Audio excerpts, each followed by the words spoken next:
Good morning, children. Babita Parmar, welcome you all in your own channel, Physics Ki Awaaz, providing you physics easy notes. So here we are on lecture number 4 of chapter 5, Laws of Motion. Revision का part 2 चल रहा है और आज कुछ थोड़ा सा quick revision कर लेते हैं. उसके बाद कुछ टर्म्स और पढ़ेंगे जो कि फ्रिक्शन से रिलेटेड हैं. हमने पढ़ा था कि suppose this is a body, ये आपका सरफेस था, इसका जो वेट है that is in downward direction mg.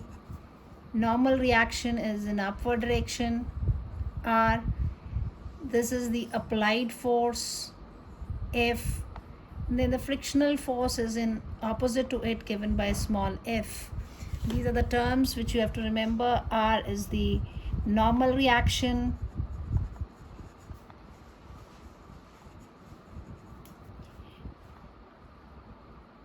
mg is the weight of body. Normal reaction is it's a normal component of the contact force.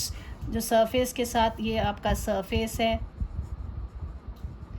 Normal reaction क्या होता है? It's a normal component of contact force with surface.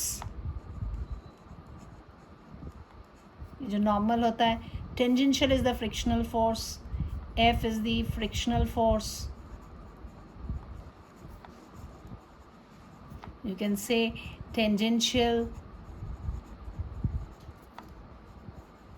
component of contact force with surface.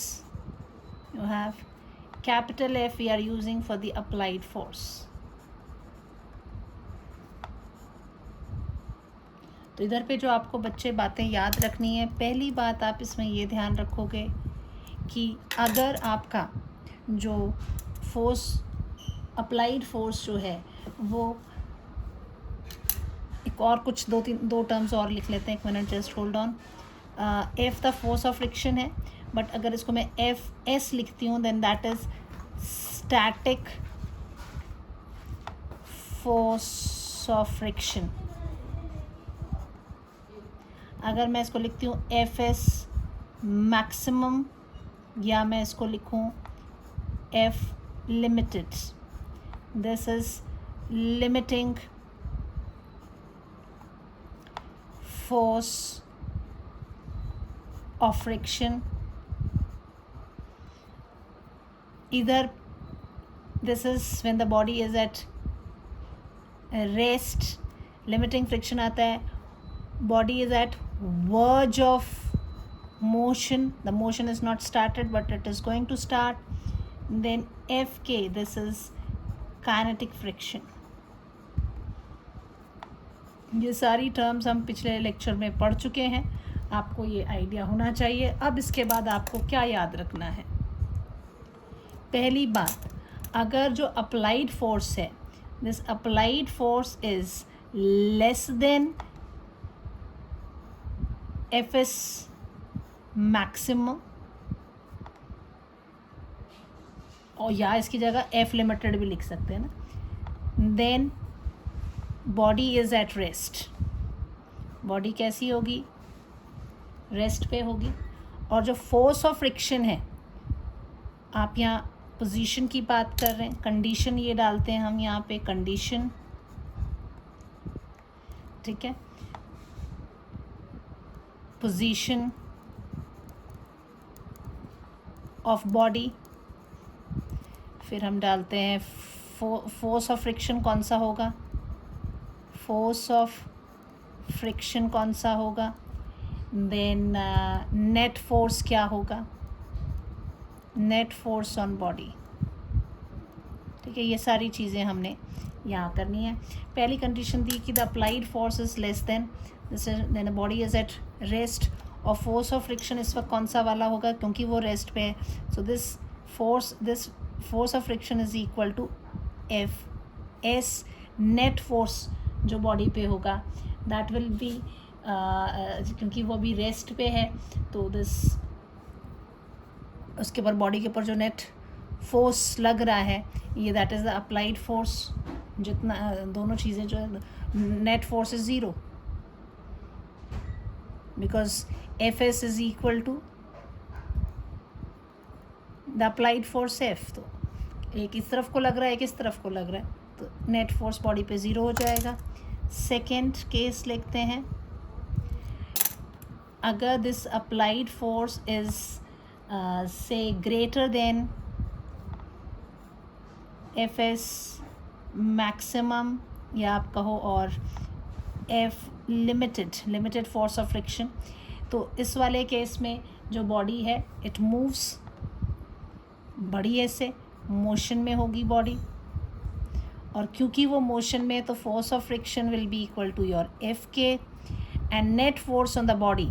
इधर पे जो diagram होगा वो कैसा हो जाएगा इस वाले में दिस ये बॉडी है इस तरफ को एफ है इस तरफ को कौन एक्ट कर रहा है एफ के एक्ट कर रहा है. So net force here will be F net will be equal to what body क्योंकि इधर ही को मूव कर रही जिस तरफ को अप्लाइड फोर्स है बिकॉज वही बड़ा है. So F net is equal to कितना हो जाएगा applied force minus F K. ठीक है this is what we have. Then तीसरा केस लेते हैं हम अगर F is equal to the applied force is equal to F S maximum और you say F L. So अभी it's the verge of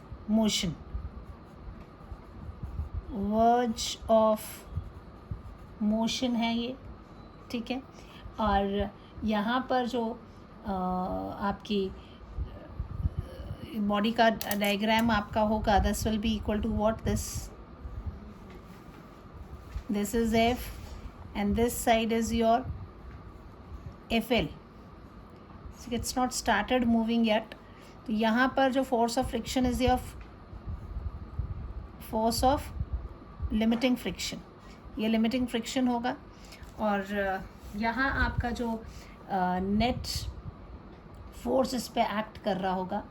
so this will be equal to F net will be equal to F minus F L. ठीक है at this point they both are going to be equal. अच्छा एक चीज़ so sorry here अब हमने यहाँ क्या बोला this अच्छा it's always adjusting. It is net force acting here on the body is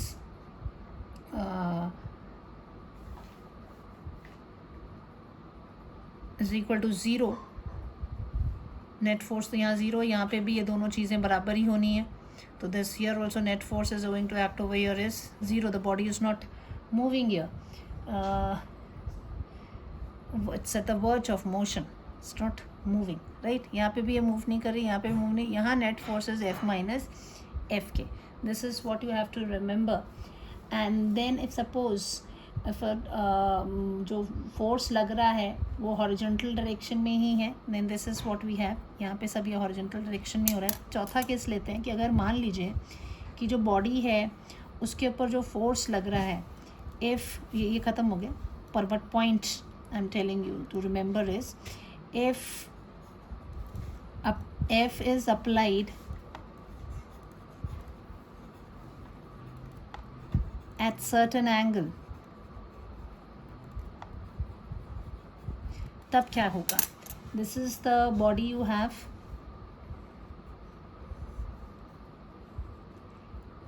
This is a surface of contact.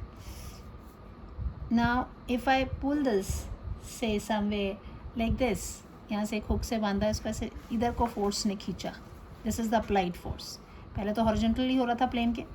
What it is at an angle theta. ये theta angle पे है. तब आप क्या करोगे. So what you'll have is free body diagrams आपको सिखाए हुए हैं पहले. So you have to remember that if this is m is the mass of this body what you'll do is you'll draw like this. ये इसका normal reaction ऊपर की तरफ हो गया है ना, इसका वेट नीचे की तरफ को हो गया, mg is here. And then you have the force here. The force can be dissolved into two components. इधर को और इधर दो कंपोनेंट्स में कर लेंगे इसको. सो इस तरफ ये वाला कंपोनेंट है तो ये इसके ऊपर एंगल बना रहा है तो हमेशा बेस की तरह एक्ट करता है. You'll write it as that is your F cos theta will be here, क्योंकि बेस, ये हमेशा याद रखना, जिसके ऊपर एंगल बनता है वो बेस होता है और बेस के साथ कॉस थीटा आता है. तो जो उसके परपेंडिकुलर होगा उसमें यहाँ पर कितना आ जाएगा, एफ साइन थीटा चला जाएगा ऊपर की तरफ को. This is what you have. So अब यहाँ पर ये बॉडी जो है ये move, this is the force is applied at certain angle, the horizontal, the normal reaction. अब इसका जो नॉर्मल, इसमें कुछ चीज़ें आप देखो, अब यहाँ पे घुमा के क्वेश्चन दे सकते हैं कि normal reaction will be more. अब आपको देख के क्या लग रहा है कि द नॉर्मल रिएक्शन इज, मैं चॉइस देती हूँ, just see this diagram carefully.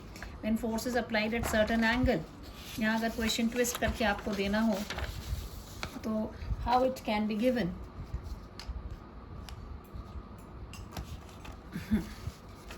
See, you can see it. I'll write.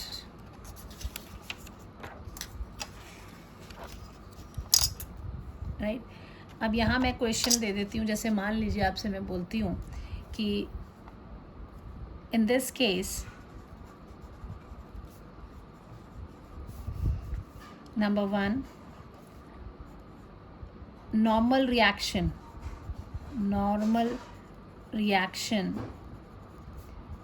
is greater than weight. Number 2, normal reaction is equal to the weight. Third, normal reaction is less than the weight. कुछ भी अगर ये choice दी है, इस type बोला है कि the force is applied here, what happens. It's a very simple thing. If you see the diagram here, diagram के हिसाब से क्या हो जाएगा, दिस विल बी योर, इस तरफ को कौन एक्ट करेगा, अगर ये मूव कर रहा है, if you pull it and the body is moving, इस आपकी फोर्स ऑफ फ्रिक्शन तो यहाँ को है, और क्योंकि बॉडी मूव करी तो काइनेटिक फ्रिक्शन भी इस तरफ को. तो इन तीनों में से अगर इस डायग्राम को देखो तो क्या आ रहा है आपका, R plus F sine theta is equal to M G. ऊपर क्योंकि मूवमेंट नहीं है ना, तो पॉजिटिव साइड की तरफ को जो है वाई एक्सेस पे वही नेगेटिव साइड को होगा. This is what we have. So and here if it is moving like this, so जो नेट फोर्स होगा that will be F cos theta minus F K, because the body is moving here. And if it is moving तो Newton second law के हिसाब से force कितना act कर रहा होगा, मास इंटू एक्सेलरेशन के बराबर. तो that will be equal to F cos theta minus F K. चलिए वो तो क्वेश्चन इसने पूछा नहीं, ये पूछा था. So R is equal to what, it is M G minus F sine theta. So you have to remember that your normal reaction is, normal reaction is less than the weight. ठीक है, this is one thing which you have to remember. Okay, ये तो वे basics जो कि आपके numericals में होंगे या तो घुमाए हुए क्वेश्चंस. तो ये बेसिक्स चीज़ें आपको आनी चाहिए. आप कुछ टर्म्स हम देखना चाहेंगे कि what all new terms we have in this chapter. So पहले तो एंगल ऑफ फ्रिक्शन की बात करेंगे. Angle of friction, this is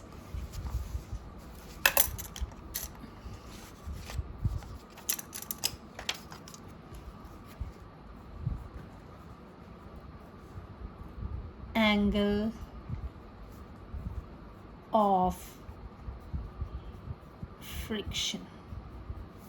ठीक है, इसको हम एंगल थीटा से रिप्रेजेंट करते हैं. अब ये जो एंगल ऑफ फ्रिक्शन है, ये if this is the surface you have, और ये आपकी बॉडी इसके ऊपर रखी हुई है, a weight of mass say m has been kept on it, its weight is going to act in downward direction. normal वही diagram, this is mg. the normal reaction is in upward direction. And then you have this is the applied force, and this is your frictional force. And it is which frictional force specified in this definition? It's a force of limiting friction. force of limiting friction जो है, या इसको बोल दो आप FL, या फिर आप क्या बोल सकते हैं इसको FS maximum, the body is at the verge of motion.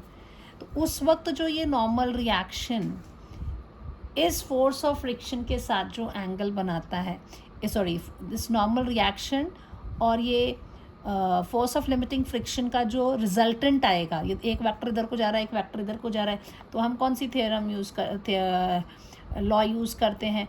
we to add them, it will be a parallelogram law of vector addition. So this the resultant will be somewhere here, ये diagonal बनेगा, and this is the, this way we do, this is say r dash. This what r dash is making this angle, it is called angle of friction. तो आप इसको बोल सकते हैं angle of friction क्या हो गया? It is an angle between the normal reaction and the it is the angle which the resultant of normal reaction and force of limiting friction makes with the normal reaction.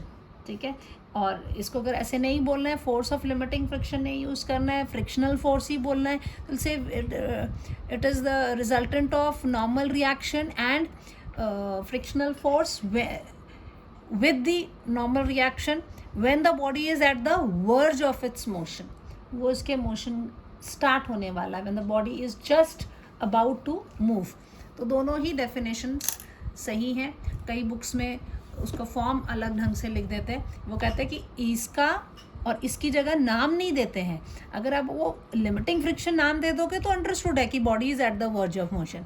सिर्फ अगर frictional force कहते हैं तो फिर आपको बोलना पड़ेगा उस फ्रिक्शनल फोर्स और क्या कहते हैं रिजल्ट नॉर्मल रिएक्शन का रिजल्टेंट है जब body is at the verge of motion. और अगर आप लिमिटिंग फ्रिक्शन पहले ही इस्तेमाल कर देते तो आपके लिए लिखने की ज़रूरत नहीं है कि it is at the verge of motion. ठीक है, so the definition is the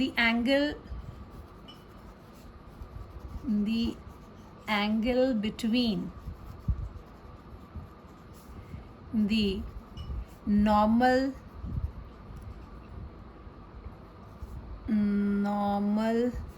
reaction. कौन है normal reaction बच्चे? R and the resultant. किसका resultant? Resultant of limiting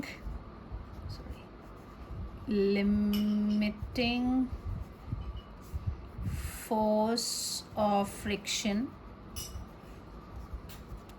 limiting force of friction का क्या सिंबल है? F के नीचे L and normal reaction is called angle of friction.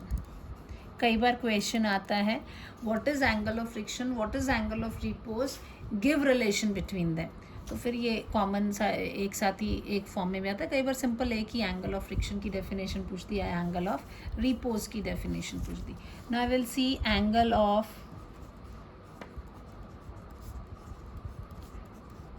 Repose.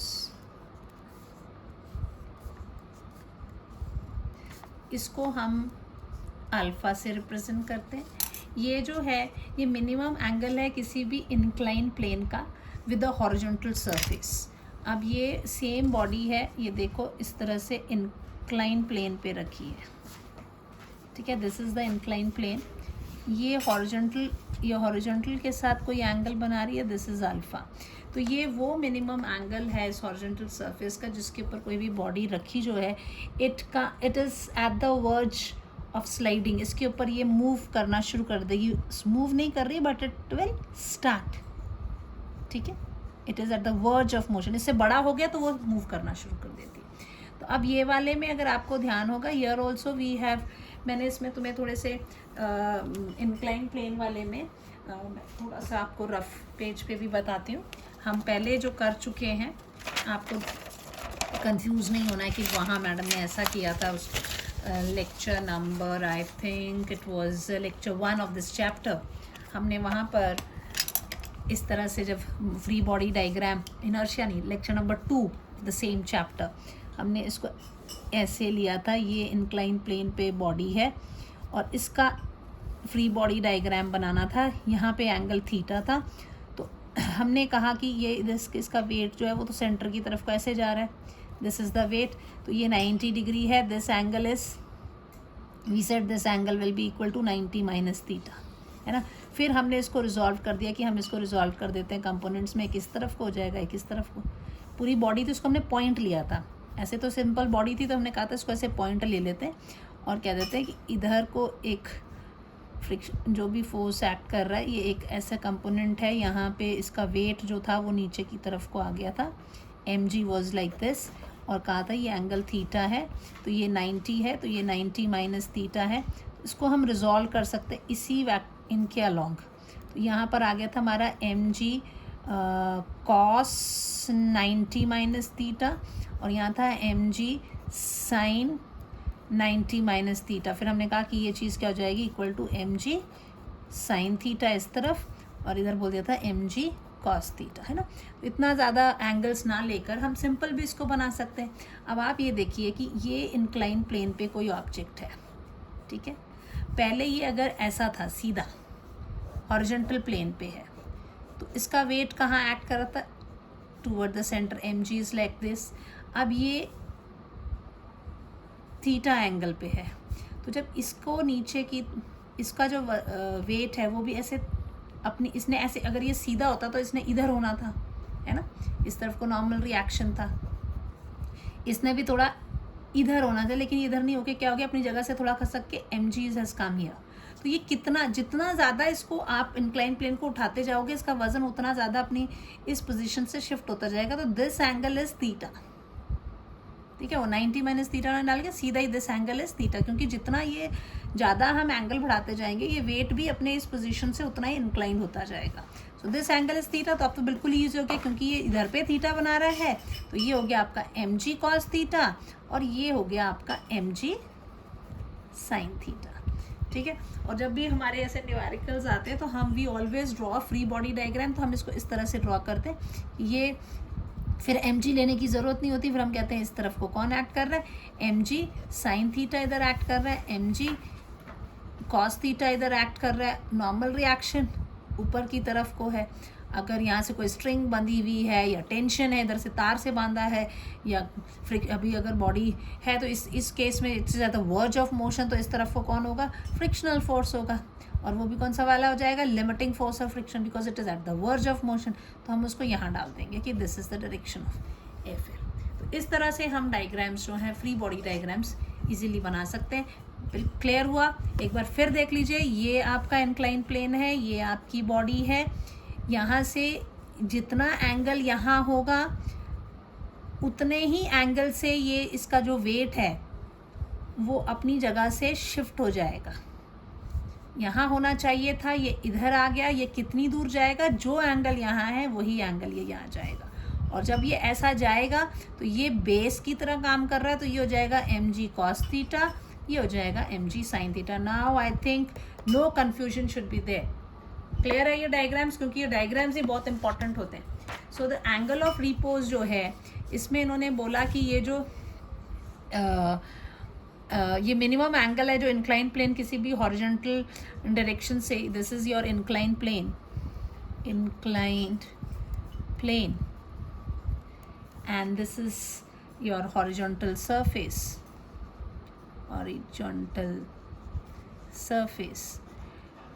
वो मिनिमम एंगल जिस पर कि ये मोशन पे आ जाता है। सो दिस इज इसका नॉर्मल रिएक्शन ऊपर की तरफ हो गया, दिस इज आर, ये तो वो आपका नॉर्मल रिएक्शन अभी तक तो आप सबको पता लग गया होगा, इतने डायग्राम्स हम ड्रॉ कर चुके हैं। इसका जो वेट है वो इसको यहाँ होना चाहिए था, यहाँ की बजाय वो किधर को चला गया है, इधर थोड़ा सा ऐसा इंक्लाइन हो गया। कितना एंगल इंक्लाइन होगा? अल्फ़ा एंगल, क्योंकि ये अल्फ़ा एंगल पे है। दिस इज़ एम जी, तो ये कितना हो जाएगा? एम जी कॉस थीटा, और इस तरफ कितना हो जाएगा? एम जी साइन थीटा, और इधर कौन होगा? That will be the force of friction. और ये यहाँ पर जो दिस फोर्स ऑफ फ्रिक्शन है, that is a limiting force of friction will be taken. So आप इसको जब डिफाइन करेंगे तो कैसे बोलोगे आप? द मिनिमम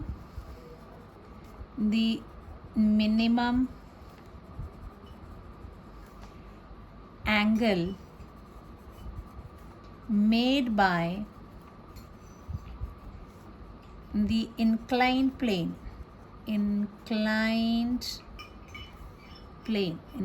बना रहा है किसके साथ? with the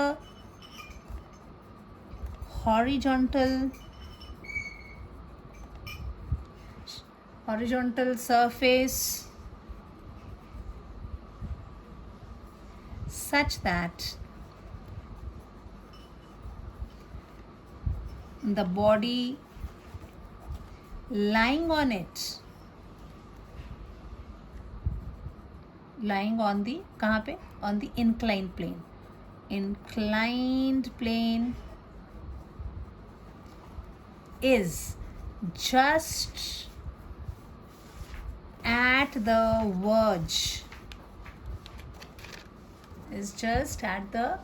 verge of motion,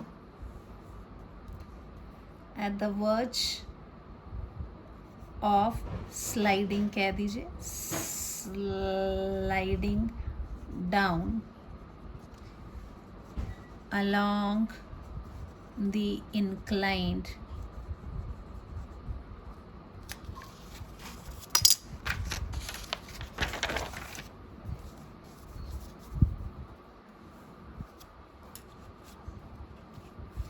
plane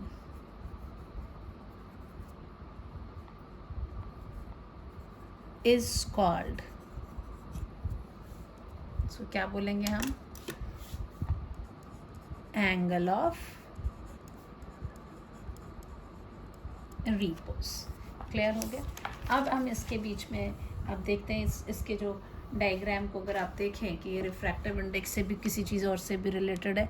so relation of angle of repose, आपको इस एग्ज़ाम में कुछ भी पूछ सकते हैं। अगर मान लीजिए आपसे पूछते हैं, दोनों की डेफिनेशन पूछ ली, इसमें से दो पॉसिबिलिटीज़ हैं। एक क्वेश्चन हो सकता है relation between alpha and coefficient of static friction, इनके बीच में आप रिलेशन बताइए। तो अब रिलेशन अगर इसमें बताना है तो आप डायग्राम को ही देखोगे। आपका डायग्राम अगर आपको याद है, मैं पीछे पलट के उसको देख नहीं रही हूँ। If you see what we had, if free body diagram बनाते हैं, फ्री बॉडी डायग्राम मैं दोबारा से बना देती हूँ ताकि तुम्हें और आइडिया लग जाएगा कैसा था। दिस वाज द बॉडी, इस तरफ को थी आपकी फ्रिक्शनल फोर्स क्योंकि it is at just sliding, तो ये फोर्स ऑफ लिमिटिंग फ्रिक्शन था। इस तरफ को था आपका काइनेटिक, एंगल कितना लिया हुआ था उसमें? Alpha was the angle, like this alpha was there. इसके कंपोनेंट इस तरह से आए थे, this was M G cos theta, alpha was here, M G sine alpha इस तरफ था, और ये नॉर्मल रिएक्शन था आपका, है ना। सो अगर आप फिगर को ध्यान से देखें, सो फ्रॉम फिगर क्या आ रहा है आपका? R is equal to M G cos alpha, and if you see that force of limiting friction की बात करें तो that is equal to what? M G sine alpha, ठीक है। So if force of friction, limiting friction को आप यहाँ कर दें, force of limiting friction divided by the normal reaction, what it will happen? This will be equal to mg sin alpha upon mg cos alpha, mg से mg कट जाएगा, sine alpha. FL will be equal upon R is equal to क्या आ गया, tan alpha. And what is F upon L from law of friction, force of limiting friction is equal to कितना होता है, mu S into R. So this will be equal to what, mu s is equal to tan alpha. So this is what you have. ठीक है. Sometimes they give you कि find the relation between alpha and angle of both the angles, angle of friction and angle of repose. The question can be like this: relation between angle of friction, that is your angle of friction क्या था, theta, and angle of repose, that is alpha. इन दोनों के बीच में क्या relation है. So this is अब दोनों के बीच में आपको रिलेशन निकालना है. So static, आप इफ़ यू सी नॉर्मल अगर डायग्राम है, दोनों चीज़ें आ रही हैं, तो you will be drawing it like this कि ये वाला केस है, ठीक है. इधर पर this was the normal reaction, this was your force of limiting friction, ये आर डैश इधर आ रहा था, this was the angle theta, right. और इस वाले में you have like this was the body, ये अल्फ़ा एंगल ऑफ रिपोज था, this was mg sine alpha, क्योंकि ये भी अल्फ़ा हो जाता है, mg cos alpha, this was the force of limiting friction and this was the normal reaction. अब दोनों डायग्राम्स में से if you see here, so आपने ये तो प्रूफ कर दिया है यहाँ वाले से, यहाँ वाले में तो आप सीधे कह दोगे यहाँ जो इक्वेशंस आ रही हैं सेम जो चीज़ ऊपर है, this R is equal to M G cos alpha, then L is equal to M G sine alpha, and this from here you have, क्योंकि क्वेश्चन अगर ये आता तो आपको प्रूफ तो करना पड़ेगा ना, ऐसा तो नहीं बोलोगे पहले कर लिया है, you have to show it. So this is what we have. Then FL upon R is equal to mg sin alpha upon mg cos alpha, which is next step में this is tan alpha is equal to mu s. This is what we have. अगर यहाँ पर देखते हैं, so here this, if this we see, अगर ये है क्या चीज़, ये रिजल्टेंट है इसका, आपका कैसे आया है रिजल्टेंट, आपने से पैरेललोग्राम ही बनाया होगा ना. So if you see this, if I take F upon R, so this is a base, इसके साथ ये बेस की तरह काम कर रहा है ना, इसको मैं ओ नाम दे देती हूँ. सो इन, या ये ओ सेंटर ले लेते हैं, इसको ले लेते हैं ओ डैश, है ना. In triangle O dash OR, if you see here, what you have is tan theta is equal to होता है perpendicular upon base. So tan theta is equal to क्या हो जाएगा, perpendicular will be what, your FL, क्योंकि इसके parallel है, और base क्या हो जाएगा R. What is FL upon R? So tan theta is equal to mu coefficient of static friction. So here this is, from this diagram we are having this, from this diagram we are having this. So from 1 and 2 क्या आ जाएगा आपका बच्चों, from 1 and 2 will have this tan theta is equal to tan alpha, which implies theta is equal to alpha. ठीक है. So these two angles are, अब इसमें और ज़्यादा नहीं करेंगे, आधा घंटा मेरा हो ही गया है इसमें. मैं अदरवाइज पुश एंड पुल वाला ही बताना चाहती थी, but will go for the numericals, ताकि in next chapter, sorry next lecture I will take that. ठीक है. So now come let's start with the numerical parts. हमने क्या क्या कर लिया था, 2 का न्यूमेरिकल किए थे हमने, है ना, 2-3. ये वी आर सपोज टू, अब ये एक क्वेश्चन उठा के दे दिया था कि अगर एक फोर्स है, find the force of friction and acceleration if exist, word use किया हुआ था.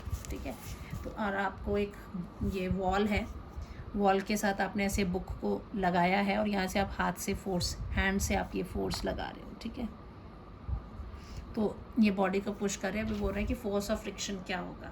तो अब आप इधर को इसको धक्का मार रहे हो, तो ये कहाँ को गिरेगी, इधर आगे दीवार को क्रॉस करके, तो वो जाने नहीं वाली है.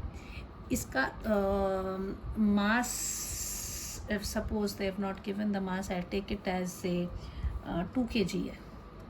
ठीक है, 2 kg I take the mass. और g की वैल्यू हम 10 ही लेंगे. ठीक है, 10 मीटर पर सेकेंड स्क्वायर. अब ये है, तो इसका जो वज़न है वो नीचे की तरफ एक्ट करेगा, है ना. 2g जो इसका वज़न है वो नीचे की तरफ एक्ट करेगा.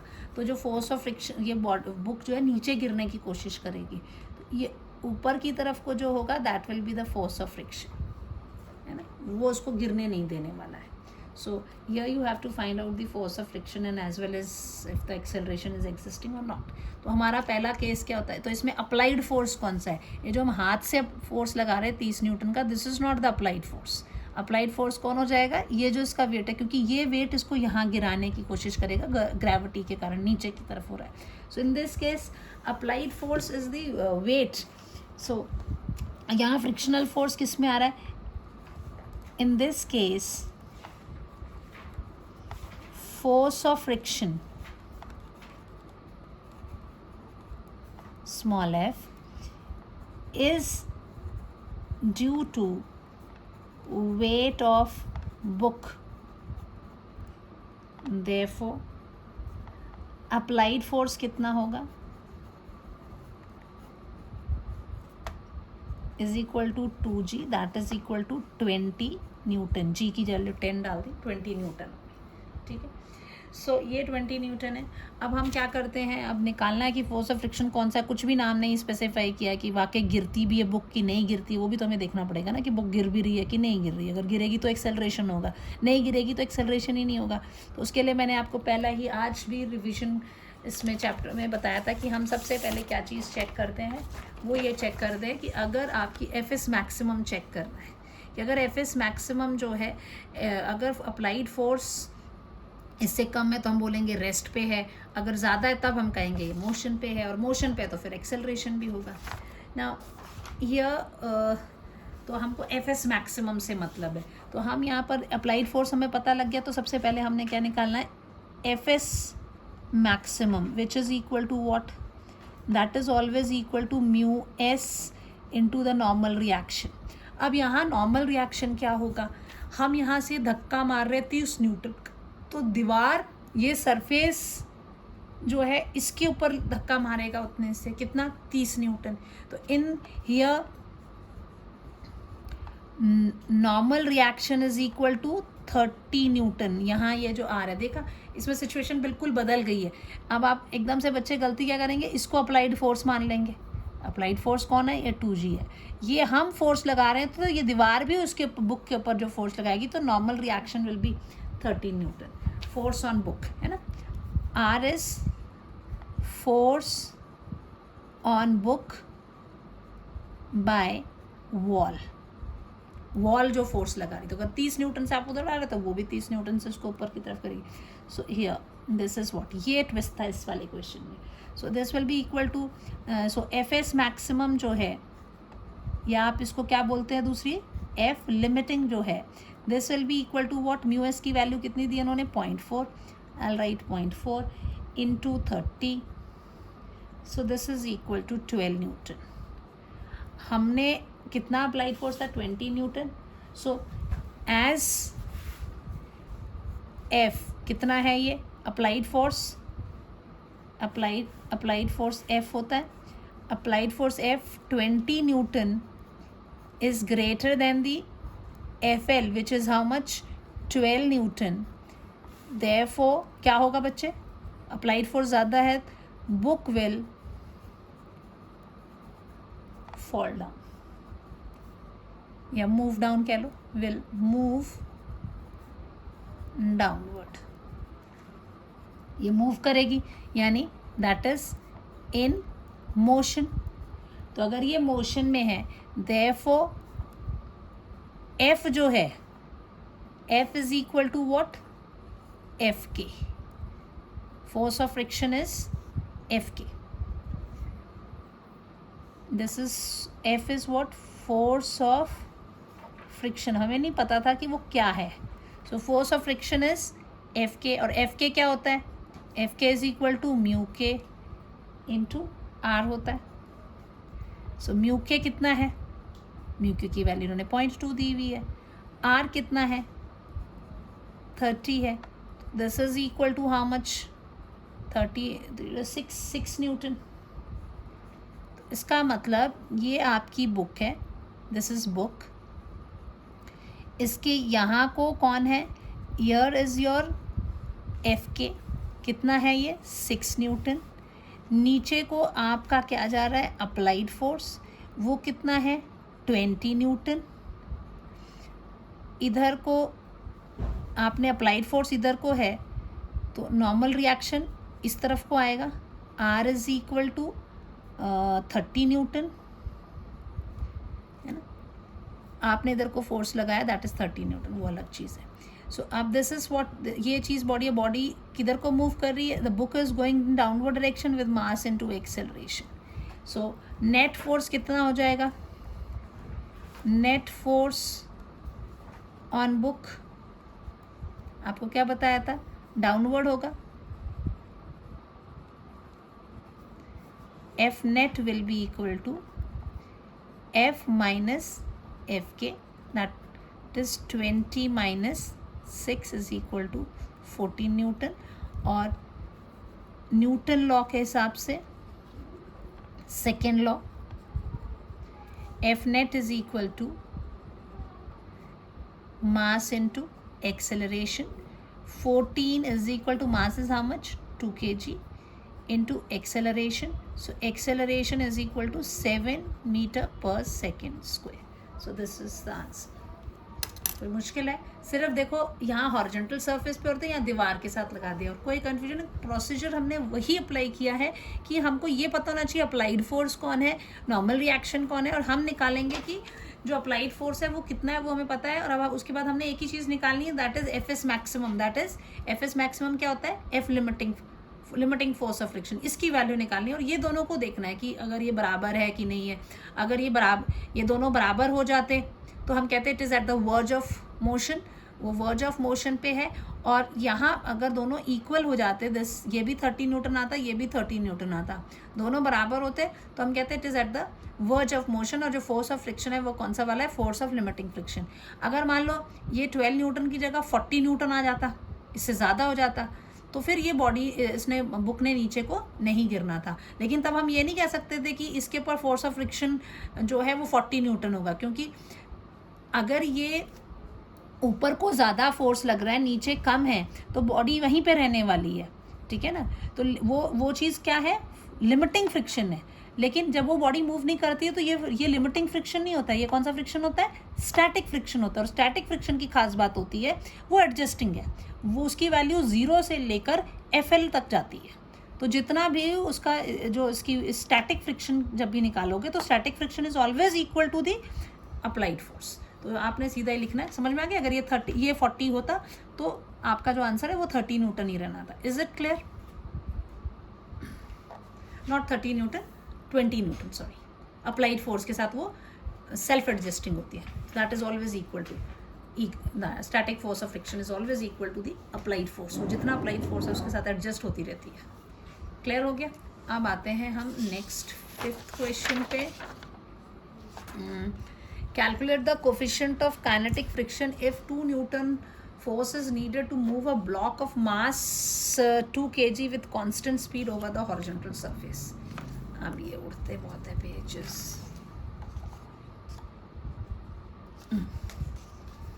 आपको कैलकुलेट करना है कोफिशिएंट ऑफ काइनेटिक फ्रिक्शन. ठीक है. This is the 5th question which we have to do.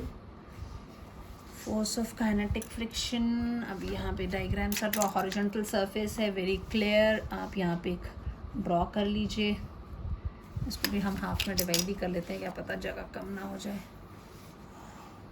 Explain करते करते। This is the horizontal surface, इसके ऊपर आपकी ये बॉडी है। कितना मास दिया है most 2 kg, this is 2 kg body. और आपको कोफिशिएंट ऑफ काइनेटिक फ्रिक्शन यानी कि आपको म्यू के इन्होंने कहा है कि निकालिए, आप म्यू के आपको निकालना है। If 2 Newton of force is needed to move a block of mass, so 2 Newton force is required, so the applied force is given as equal to 2 Newton दिया हुआ है। 2 kg का वो है, mass is also given, mass is given 2 kg with a constant speed. So if it is a constant speed over the horizontal surface, so now here, yes, so अगर mu K बोला है तो mu के जब आपको निकालने के लिए बोल दिया इन्होंने, this is the direction in which the force F is equal to 2 Newton is acting, and इस डायरेक्शन में आपका फोर्स ऑफ फ्रिक्शन होगा, राइट। म्यू के बोला है तो I will take F K here is acting in this direction, and this is the normal reaction which happen, weight इसका नीचे की तरफ होगा। नाउ अब यहाँ पर म्यू के अगर निकालना है, so we have the relation that F K is equal to mu K into R, this is the formula we have, और this is equal to I can write mu k is equal to f k upon r, r की जगह मैं लिख सकती हूँ mg, m हमें पता है, g हम 10 ले लेंगे, है ना। अब बात रहती है कि एफ के कितना होगा, इन्होंने एफ के नहीं दिया हुआ, इन्होंने कहा है इफ़ इतना newton is needed to move the block, ठीक है, लेकिन कैसे move, with constant speed over the horizontal surface. So constant speed के साथ वो मूव कर रहा है और हॉरिजॉन्टल सरफेस है, so body is moving with constant speed on horizontal surface. Therefore, no change in velocity.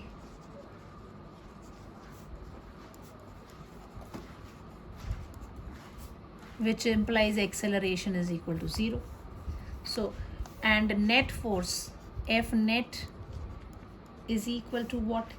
F net will be equal to, अगर आप mass into acceleration होता है, F net is what? This will be equal to m into 0. F net will be what? अगर if it is say moving also, constant speed इस direction में move कर रही है, here only it's accelerating in this direction. So F minus Fk. So this will be equal to what? F is equal to Fk. So Fk को आप क्या लिख सकते हो? 2 Newton, right? So that's why we can write it here as mu k is equal to Fk की जगह आप लिखेंगे 2 divided by m is 2, g is 10, 2 से 2 कट गया, so it is 1/10, so value is 0.1. Clear हो गया?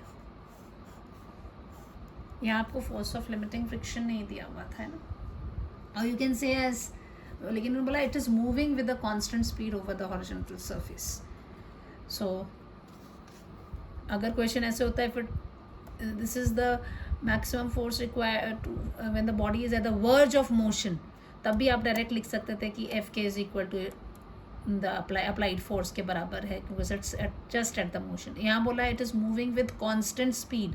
सो if it is moving with constant speed on the horizontal surface, so it's not accelerating. So if it's not accelerating, तो हम ये F net is equal to mass into acceleration, और वहाँ से देखेंगे तो भी जो फोर्स एफ के की वैल्यू है that is coming out to be 2 newton. So that way we do. अब ये क्वेश्चन आपको होमवर्क के लिए दिया है मैंने. इसमें भी देखो फॉर 15 बिल्कुल एग्जैक्टली जो हमने फोर्थ क्वेश्चन किया उसी की तरह है। यहाँ पे भी आपको देखना पड़ेगा कि इसका वज़न 1 kg है, तो इधर नीचे को 10 न्यूटन फोर्स लग रहा होगा, और आप देखिए कि ऊपर की तरफ को फोर्स ऑफ फ्रिक्शन आएगा। Same question as we have done the fourth one, you can do it. इसमें निकालना है। फिर if a body of 3 kg is placed, अब 3 kg की बॉडी है, इसको इन्होंने प्लेस किया हुआ है। ऐसे डायग्राम ड्रॉ करके थोड़ा सा हिंट दे देती हूँ, इसका नहीं दे रही हूँ बिकॉज एग्जैक्टली सेम है वो। अभी हमने फोर्थ क्वेश्चन किया, यहाँ पर ये हॉरिजॉन्टल सरफेस है, इस पे आपका ये 3 किलो का बॉडी प्लेस किया, हॉरिजॉन्टल सरफेस है। कोफिशिएंट स्टैटिक फ्रिक्शन आपको दिया हुआ है, म्यू एस इज गिवन 0.3। कई बार एग्जाम में म्यू एस म्यू के अलग नहीं होता, एक ही देते हैं, तो वो सेम ही वैल्यू लेके चलना, ठीक है। अदरवाइज हमेशा you have to remember that. अच्छा, एक और चीज़ very important part I have left, that was the graph, है ना। ग्राफ फॉर दिस, कई बार ये क्वेश्चन आता है एग्जाम में कि what is friction, draw the state the laws of friction and draw the graph between the various type of frictions. वो भी एक क्वेश्चन में अभी रह रहा है। I let you know, let me do the numerical part. So here mu s is equal to 0.3 they have given you, and 6 Newton force is applied on the body. The force applied, F, capital F जो applied force है वो कितना है, 6 Newton का लिया है। Find the force of friction, तो इस तरफ को आपको ये 6 न्यूटन से इसको खींच रहे हैं, फोर्स अप्लाइड फोर्स ये है, और म्यू एस दिया हुआ है 0.3 and find the force of friction. इधर को डेफिनेटली फोर्स ऑफ फ्रिक्शन आएगा। अब हमें नहीं पता ये क्या है, तो पहले तो आपको देखना पड़ेगा एफ लिमिटेड क्या होता है, that is mu S into R. इसका बट नेचुरल है, ये 3 kg का है, तो ये 3g नीचे की तरफ को है, यानी 30 न्यूटन ऊपर की तरफ को हो गया। This is the normal reaction, आप यहाँ से निकाल सकते हैं। पहले एफ एल मैक्सिमम की वैल्यू, सॉरी एफ एल की वैल्यू निकालिए। एफ एल विल बी, आप इधर पे एफ एल की वैल्यू निकालेंगे। F L is equal to what, that is mu S into R. इधर निकाल के देखिए, 0.3 into R is 30, the way what it come out to be 9, है ना, 9 न्यूटन। सो 9 न्यूटन जो है ये इधर को ज़्यादा है, इधर को कम है, तो बॉडी क्या हो गई, इसमें रेस्ट पे हो गई। तो व्हाट विल, अगर ये बॉडी रेस्ट पर है तो ये कितना होगा, ये कौन होगा, ये स्टैटिक फ्रिक्शन होगा। और स्टैटिक फ्रिक्शन क्या होता है, स्टैटिक फ्रिक्शन जो है ये कांस्टेंट नहीं होता है। ये निकाला, ये लिमिटिंग फ्रिक्शन है। ये कौन है वैसे, क्योंकि रेस्ट में, तो ये कौन हो गया, स्टैटिक फ्रिक्शन। तो स्टैटिक फ्रिक्शन अपने आप को क्या करता है, एडजस्ट करता है विद दिस। तो इसकी जो वैल्यू होगी दैट विल बी 6 न्यूटन, ठीक है। और फिर रेस्ट पे तो एक्सेलरेशन तो आप निकालेंगे नहीं। अच्छा, बैक साइड में एक और क्वेश्चन है, ये मैंने अभी हिंट दिया था, ये क्वेश्चन थोड़ा सा angle. Now here you see if the given figure find the value of angle of repose. आपसे दोनों बॉडी मासेस एम की ही है, alpha angle is the angle of repose, आपको ये एंगल निकालना है, ठीक है। तो if this angle they have asked you to find out, तो आप इसमें दो फ्री बॉडी डायग्राम्स बनाएंगे। आपका पहला फिगर जो होगा बॉडी ए के लिए, अगर आप देखो, ठीक है, बॉडी ए के ऊपर क्या है, इधर को भी होगा, इधर भी होगा, इधर भी होगा, ऊपर को भी होगा, ऐसे ही चलता है। इस तरफ क्या, इफ इसका जो भी वेट है mg वो समवेयर हियर, तो यहाँ पे होगा ये अल्फ़ा, ये हो जाएगा mg कॉस अल्फ़ा, इस तरफ हो जाएगा mg sine alpha.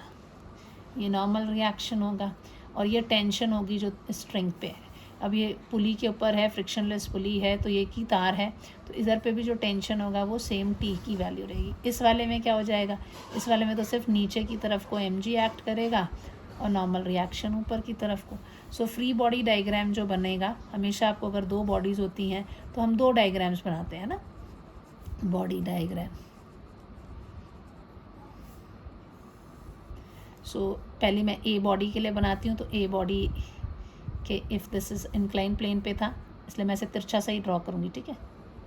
This is what we have, tension इधर को एक्ट कर रहा था, mg साइन अल्फ़ा इधर को था, इधर था mg कॉस अल्फ़ा, और ऊपर की तरफ को था नॉर्मल रिएक्शन। और ये it is at the angle of repose है, so alpha is angle of repose.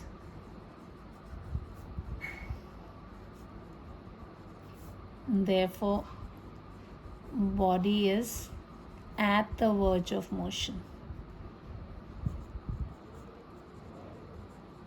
है ना.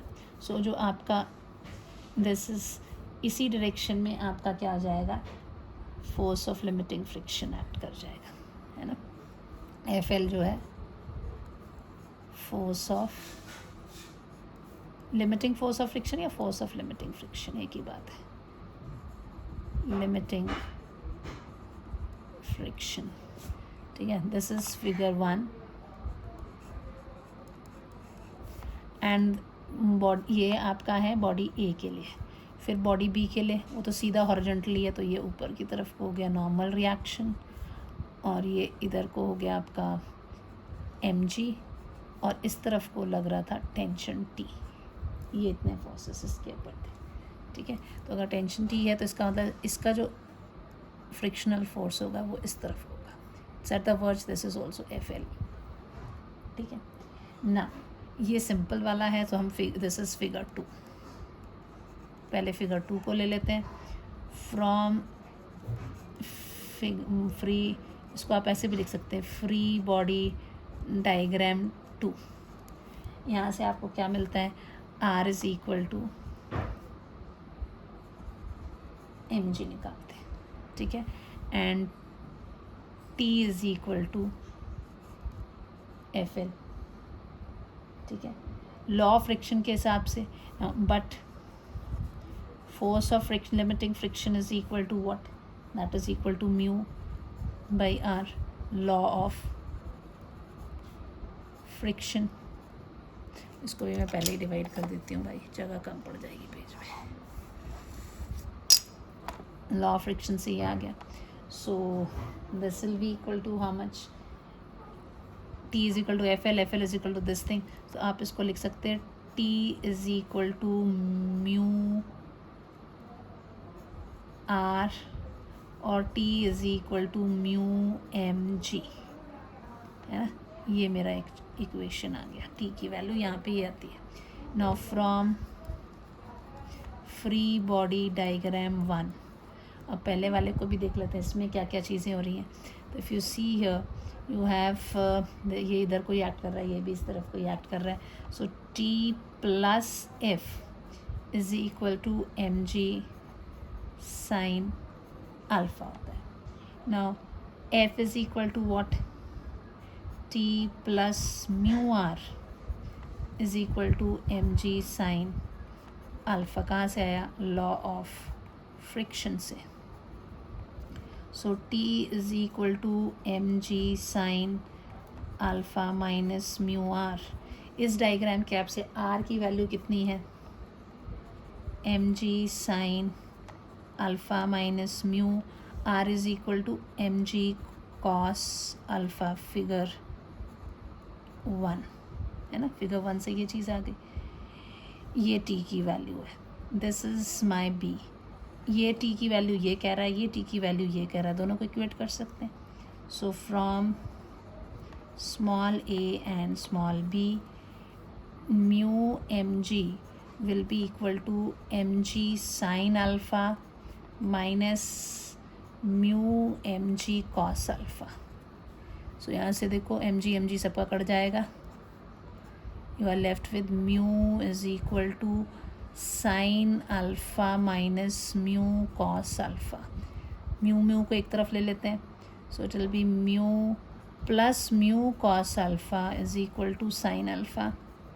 सो this will be mu 1 plus cos alpha is equal to sine alpha. और if you remember the formula, मैंने तुम लोगों को बताया था कि cos 2 थीटा का जो फॉर्मूला होता है, this cos 2 theta can be written, this is written as cos square theta minus sine square theta. इसको दो तरह से तोड़ सकते हैं, या तो cos को तोड़ दीजिए या साइन को तोड़ दीजिए. तो दोनों इसको याद रखना है, पूरा नहीं करना है. तो एक और चीज़ आपको मैं हिंट देती हूँ कि अगर 1 प्लस cos 2 थीटा है, ठीक है, 1 प्लस कॉस 2 थीटा, या थीटा करके आ रहा है, ये cos 2 थीटा का फॉर्मूला एक्चुअल में होता है ना. अब यहाँ थीटा दिया है तो हम थीटा ही लेंगे. 1 प्लस कॉस थीटा होता है, या ये 1 माइनस कॉस थीटा होता है, दो में से कोई वैल्यू है. अगर 1 प्लस कॉस थीटा अगर आ रहा है तो चुपचाप आंख से बंद करके इसको लिख दो 2 कॉस स्क्वायर थीटा बाई 2, और अगर ये माइनस है तो you right it 2 sign square theta by 2, अगर वो कैलकुलेशन याद नहीं रहती है। अदरवाइज़ मैंने ये बहुत बार, अगर आपको नहीं याद है जिन बच्चों को, आप अपना लेक्चर नंबर जो है कौन सा था वो, मैंने डायमेंशनल एनालिसिस में आपको करवाया था, नॉट डायमेंशनल एनालिसिस, जब मैं आपको मैथमेटिकल टूल करवा रही थी उस वक्त मेरे ख्याल से पेज नंबर 3 में might be my second lecture और थर्ड लेक्चर है, फर्स्ट चैप्टर का सेकेंड लेक्चर, हाँ सेकेंड लेक्चर में था शायद, मैथमेटिकल टूल में मैंने ये चीज़ आपको करवाई हुई है। आप उधर पे जाकर उसको देख सकते हैं कि क्या वैल्यू उसकी है, ठीक है। आपकी स्टार्टिंग फर्स्ट यूनिट में जब जो मैथमेटिकल टूल करवाया वहाँ पे मैंने ये फॉर्मूला भी निकाला, पर अभी आज मैं आपको एक और हिंट बता दिया मैंने आपको, अगर प्लस कॉस थीटा है तो चुपचाप 2 कॉस स्क्वायर थीटा कर दो, माइनस है तो कॉस की जगह साइन ला के रख दो। So this is what we have. So this mu is equal to क्या हो जाएगा, sine alpha upon 1 plus cos alpha. अब ये साइन, इसको ये 1 प्लस कॉस अल्फ़ा देखते ही हमारे दिमाग में आता है कि this is nothing but 2 cos square alpha by 2, जो ये एंगल है उसका आधा, उसमें 2 थीटा होता है वो थीटा हो जाता है, और ये इसलिए है तो इसको भी ब्रेक कर देंगे। इट कैन साइन 2 थीटा का फॉर्मूला होता है 2 साइन थीटा कॉस थीटा, तो it will B 2 sign alpha by 2 cos alpha by 2। यहाँ से 1 कट जाएगा, 2 से 2 कट जाएगा, so you are left with sine alpha by 2 upon cos alpha by 2। This is tan alpha by 2। Alpha की value निकालने को बोला इन्होंने, तो so this will be equal to what, alpha by 2 will be equal to, tan को दूसरी तरफ भेज दीजिए, tan inverse of mu, so alpha will be equal to 2 times tan inverse of mu. ये क्वेश्चन आने की चांसेस बहुत बहुत बहुत बहुत कम है इन HP बोर्ड, लेकिन CBSE में आ सकता है। अदरवाइज़ बड़े सिंपल क्वेश्चन ही इसमें से होते हैं। मैं इसमें आपको मैं देखती हूँ कहाँ, अगर मेरे को नोट सामने ही दिख जाते हैं, लॉज ऑफ फ्रिक्शन जहाँ हमने किया था उसी में मैं तुम्हें थोड़ा सा बता देती हूँ कि अगर जगह है उसमें तो I will give you the graph, और अगर नहीं है तो इधर एक एक्स्ट्रा सा जगह यहीं बना लेते हैं। चलो इसी लेक्चर में डाल देते हैं इसको भी। ये लॉ ऑफ फ्रिक्शन के साथ ऐड करेंगे आप, ठीक है। लॉ ऑफ फ्रिक्शन में अगर आपने ये, अगर हमें ग्राफ दिया जाए, ठीक है, नहीं भी पूछा तब भी लिखना लॉ, एंड दिस कई बार क्वेश्चन स्पेसिफिकली पूछ लेते हैं कि applied force and force of friction, if I take applied force here, applied force, and this side I'll take force of friction, ठीक है। laws of friction में था, this is a graph, graphical presentation of force of friction, ठीक है। so ये जब हम इसमें मैंने क्या बताया था आपको, जो static force of friction है वो क्या होता है, जैसे जैसे अप्लाइड फोर्स बढ़ाते जाते हैं उसकी वैल्यू भी बढ़ती जाती है। मान लो अगर यहाँ से मैंने ये 2 न्यूटन किया तो ये भी 2 हो जाता है, तो यहाँ पे पॉइंट आ गया। फिर मैंने यहाँ से 4 न्यूटन किया तो ये भी 4 हो जाएगा यहाँ से, ठीक है। इस तरह से I draw the line first, ऐसे, तो यहाँ पे भी 4, ठीक है। फिर मैंने यहाँ पे, पेंसिल से दिखेगा नहीं, 2, ये भी 2, ये 4 किया तो ये स्टैटिक फोर्स ऑफ फ्रिक्शन ये भी बढ़ता जाता है, इस तरह से 4 हो जाएगा, है ना। फिर मैंने 6 किया, ये भी 6 हो जाता है, ऐसे मैंने इसको बढ़ाया, 8 किया, ये भी 8 हो गया। लेकिन अभी बॉडी कैसी है, रेस्ट पे है। यहाँ तक जो बॉडी है वो कैसी है, रेस्ट पे, यहाँ से लेकर यहाँ रेस्ट पे बॉडी है। तो ये जो इधर पर आ रहा है इतनी value, this is the force of, ये जो सबसे मैं, इसके बाद अगर जब आएगा तो ये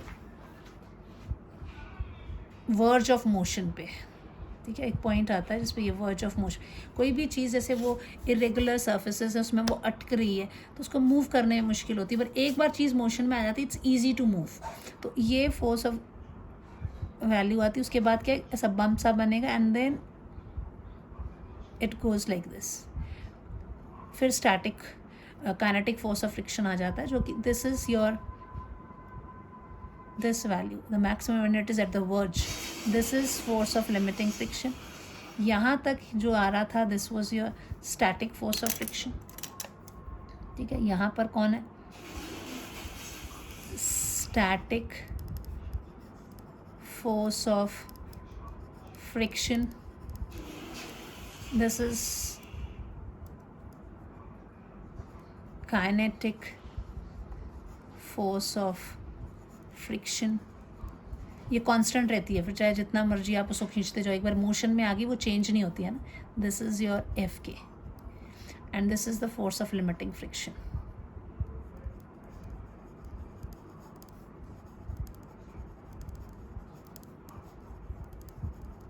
यहाँ पे आपको ये सारी चीज़ें जो हैं F S, you have to write कि एफ एस क्या होता है। F S is self adjusting, 0 to FL के बीच में। FL जो है this is maximum static friction, verge of motion पे है, यहाँ पे रेस्ट पे है। Then FK it's constant and FK is less than FL. This is what I don't know whether बहुत छोटा छोटा लिख दिया है, क्लियर दिखेगा कि नहीं दिखेगा आपको, बट PDF नोट्स में से देख लीजिएगा। ये क्वेश्चन इंपॉर्टेंट है, this is an important question. Draw the graph, again I am repeating, make the question here, draw the graph showing showing the relation between the applied force and the force of friction, ठीक है। इसको आपको zoom करके दिखा दे, दिखेगा नहीं, चलो anyway बैठ के इसको रिवाइज करिए, फिर मिलते हैं next time. Till then good bye.